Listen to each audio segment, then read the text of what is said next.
Você está no Ciência e Fé, nós estamos falando aqui com o pastor Ricardo, bacharel em teologia, sobre o espírito de Jezabel e como esse espírito é essa potestade que quer destruir igreja.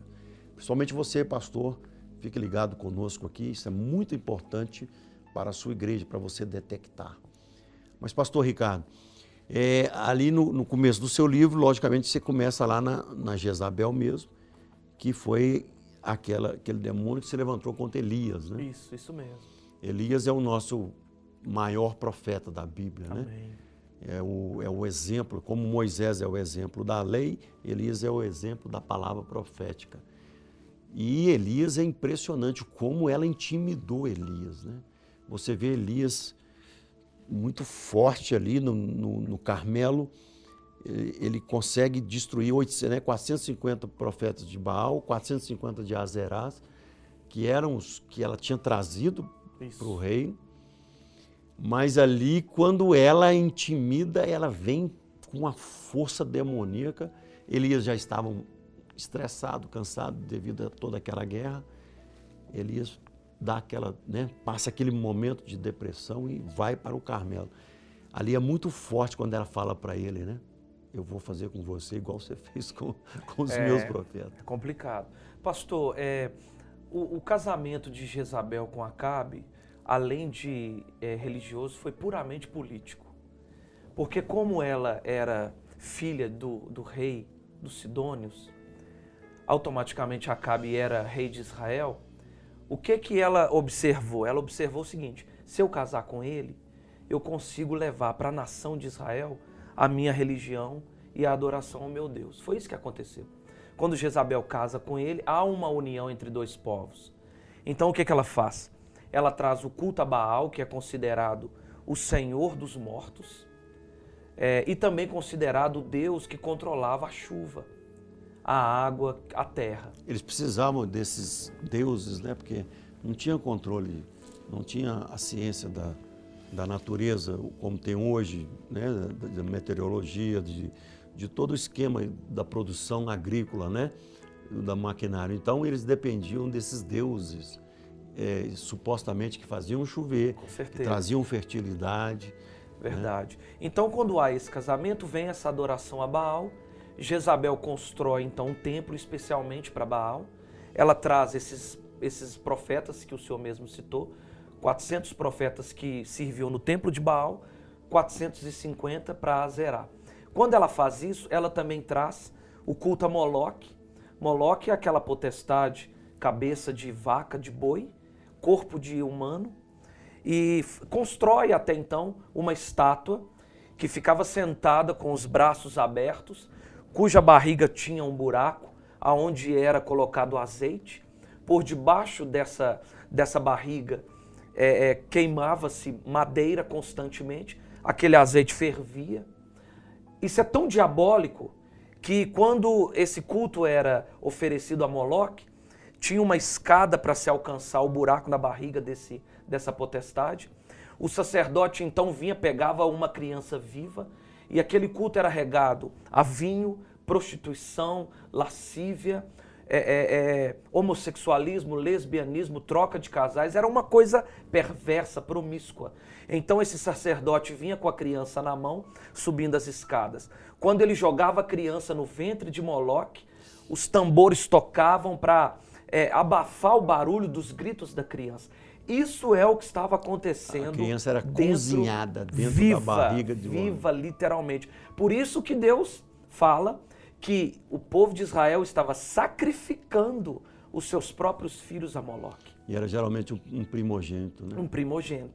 Então, quando Jezabel vem, ela traz essa adoração, essa promiscuidade, essa idolatria. Aí o que Deus faz? Deus levanta o profeta Elias e diz para ele o seguinte: profetiza porque vai ficar sem chover. Por que ele proíbe a chuva? Porque Baal era o deus da chuva para Jezabel. Então o que Deus quer dizer? Já que vocês adoram ao Deus da chuva, eu vou impedir que chova para vocês entenderem que só existe um Deus em Israel. Como Deus fez lá nas 10 pragas lá Quando no Egito. Deus, isso, assim como fez no Egito. Então é isso que vai acontecer. Elias se levanta com muita autoridade para denunciar todo esse casamento promíscuo, toda essa idolatria, e automaticamente ele vai virar o quê? Ele vai virar alvo, né? Vai virar alvo, ele vai se tornar um bode expiatório, ele vai ser perseguido. Agora o senhor citou uma coisa interessante, que ela vira para ele e fala o seguinte: eu farei com você o mesmo tanto que você fez com os meus profetas.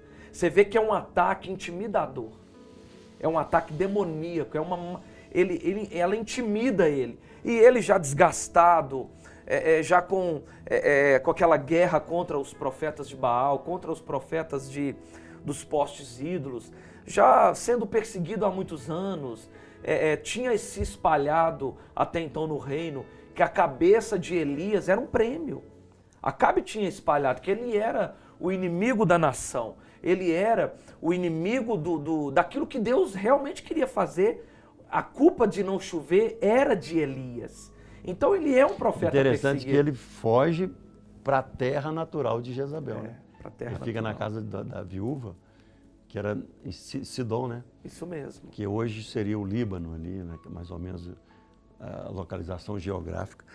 Mas é interessante porque também esse processo ali do Carmelo, né? Que vamos ver quem é Deus, é quem o fogo vai cair e consumir. Ali Elias ficou 2 ou 3 noites sem dormir. Depois ele foi correndo, quando ele viu que a chuva vinha, ele foi correndo, a Bíblia fala que ele correu mais do que o carro puxado, né, por cavalos de Acabe. Então ali ele já estava cansado, e eu acho que ele teve uma decepção, porque ele pensou que Jezabel ia falar assim: não, realmente o Senhor é Deus.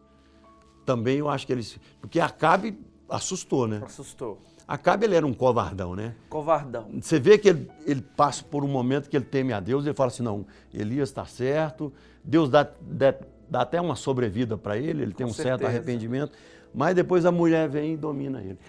A Jezabel, ela domina os maridos. Jezabel, vamos entender, Jezabel é uma potestade, a serviço dessa potestade, milhares e milhares de espíritos imundos. Então, qual é o objetivo? O objetivo desse espírito imundo não é possuir, não é controlar o marido. Porque só existe uma Jezabel, isso é sério, hein? Só existe uma Jezabel, pastor, se existe um Acabe. Se não tem um Acabe, que é aquele marido que não assume o papel de marido, aquele marido que não é o sacerdote dentro de casa, aquele marido que não traz o culto a Deus dentro do lar, aquele marido que não é o líder, que não é o cabeça da esposa, ele está propício a abrir brecha para um espírito a serviço da potestade de Jezabel dentro do seu lar. Esse é o sentido que Paulo fala em 1 Coríntios, que a mulher tem que estar velada, né? Ela tem que estar sobre o véu, quer dizer, ela tem que estar sobre a autoridade do marido. Com certeza. Porque por ela ter uma sensibilidade espiritual muito forte, a mulher, né? Isso é uma boa característica da mulher, mas pode ser também que as antenas dela podem captar coisas malignas também. Com certeza. Então, com a cobertura do esposo, ou se é solteira, com a cobertura do pastor, ali ela pode crescer, exercer todos os dons maravilhosos, como tem muitas mulheres maravilhosas que pregam e são mulheres de Deus no Brasil, né? Pois é, então é de suma importância que os maridos cuidem bem das suas esposas, é de suma importância que o pastor tenha essa área muito bem resolvida, que é um belo casamento, com uma esposa que seja submissa também, para que essa igreja, pastor, ela fique protegida. Porque tem como proteger a igreja da ação desse espírito imundo. Como o alvo são as mulheres, a igreja precisa proteger as mulheres, proteger o ministério das mulheres. Então é preciso ter essa diferenciação, essa organização no casamento de maneira eficaz para que a igreja ela consiga cumprir o papel dela como igreja na comunidade. E ela vai sorrateiramente entrando na igreja, ela começa como quem não quer nada, né? Pastor, o que é mais fácil? Agir quando ninguém me conhece ou quando eu estou com os holofotes em cima de mim? Por detrás do poder, de maneira astuta é bem melhor. O senhor lembra muito bem que não se falava tanto em diabo há 15, 20 anos atrás, como se tem falado hoje. Então você vai perceber que há muitos anos atrás, o termo diabo, as pessoas ficavam espantadas quando você ia falar sobre o termo diabo. Elas tinham medo de falar o nome diabo, o nome Satanás. Então era mais fácil para ele operar dessa forma. Hoje não. Hoje o conhecimento para a glória de Deus está crescendo, o evangelho está sendo pregado, muitas igrejas sérias estão se levantando. Então, quanto mais for divulgado, menos espaço, menos brecha essa potestade terá para agir. Pastor Ricardo, a gente vai terminar esse programa semana que vem. A gente continua a entrevista com ele, você não pode perder semana que vem. Principalmente você, pastor, para que o pastor Ricardo vai dar com os toques e as características de uma Jezabel e como ela vai operar na igreja. Ora por nós, pastor. Ora, tem vários pastores do Ciência e Fé, ele é assistido por vários pastores. Ora por eles para que Deus dê discernimento, se alguém está vivendo isso, né? Vamos fazer uma oração encerrando. Amém. Semana que vem, pastor Ricardo, a gente já está gravando ele e você vai ter a segunda parte do programa. Então, o Ciência e Fé fica aqui, TV Jet, o canal da palavra. Nós terminamos hoje, continuamos a semana que vem com o pastor Ricardo. Amém.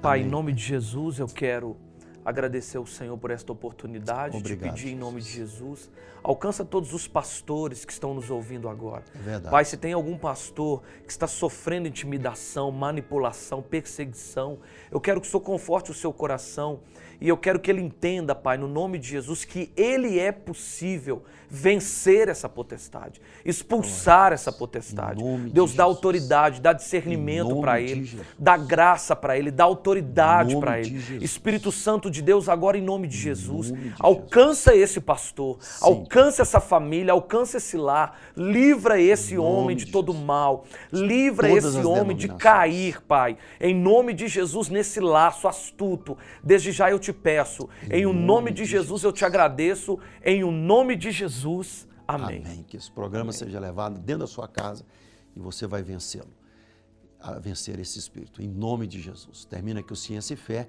Até a próxima semana com o pastor Ricardo.